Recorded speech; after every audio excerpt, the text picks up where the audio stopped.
In 1919, hundreds of black farmers were killed in Arkansas. But for decades, America called it a riot, not a massacre, not a coordinated attack on black labor. Just another story filed away as racial unrest. But when you start digging into what happened in a small place called Elaine, Arkansas, the story changes. Because this didn't begin with chaos. It began with organization. At the time, most black farmers in Arkansas were trapped in the sharecropping system. They worked land owned by white planters. They planted the cotton, harvested the cotton, and hauled it to market. But when the money came back, many of them never saw their share. The plantation books were controlled by the landowners, the debts were controlled by the landowners, and the system worked exactly the way it was designed to work, until the farmers decided to challenge it. In 1919, black sharecroppers in Phillips County began organizing under a group called the Progressive Farmers and Household Union of America. The movement was led locally by a man named Robert Hill, who helped organize farmers across the region. Their goal wasn't violence. It was accountability. They planned to hire lawyers, examine the plantation records, and demand fair payment for the cotton they had been growing for years. But in the Jim Crow South, black farmers organizing for economic justice was seen as something else entirely. A threat. Rumors began spreading across Phillips County that black sharecroppers were planning an uprising. Local authorities, plantation owners, and posses began mobilizing.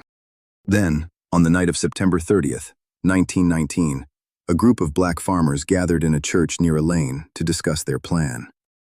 Guards stood outside the church, not because they were preparing to attack anyone, but because they understood the danger of organizing in a system that depended on their silence. That night, a group of white men drove past the church. Shots were fired. No one knows exactly who fired first, but by the next morning, newspapers across Arkansas were already reporting a black insurrection. What followed was not a riot. It was a massacre. White posses flooded the county. Armed men poured into Phillips County from surrounding areas. Even federal troops were eventually sent into the region. For days, black residents were hunted across fields, woods, and roads surrounding Elaine. Men trying to escape. Families hiding in the countryside. Workers whose only crime had been trying to organize. Historians estimate that as many as 200 black residents may have been killed. And when the violence stopped, the arrests began. But not of the mobs.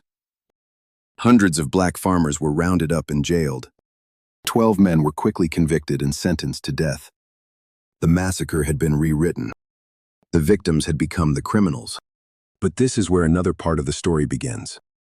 Resistance. The National Association for the Advancement of Colored People stepped in and began investigating the trials. A black Arkansas lawyer named Scipio Africanus Jones took on the case, challenging convictions that had been rushed through courts dominated by white juries. The fight moved through the legal system. It drew national attention. Even Arkansas Governor Charles Hillman Breaux became part of the political pressure surrounding the case.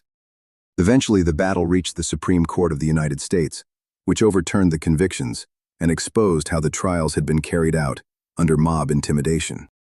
It was one of the earliest rulings recognizing that mob-controlled trials violated constitutional rights. But even with those legal victories, the story of what happened in Elaine didn't enter most history books. For decades, it remained buried, not taught, not discussed, not remembered the way events of that scale usually are. Because the Elaine Massacre wasn't just violence. It was the moment when black farmers challenged an economic system built to exploit them. And when that system felt threatened, it responded with force. Which is why, for generations, the country didn't call it what it was: a massacre. It called it a riot. And that's how erasure works.